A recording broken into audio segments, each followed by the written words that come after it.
Hello everyone.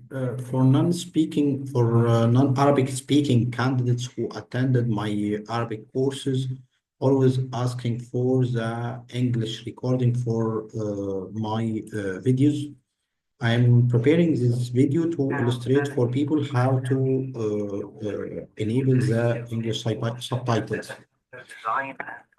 If you click on the settings, then subtitles as you see on the screen. Then if you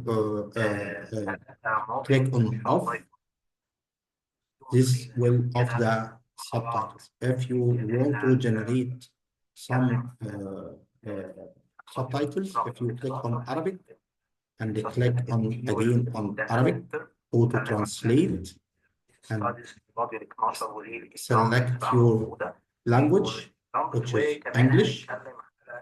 Now you see that the subtitles in English will appear on the video.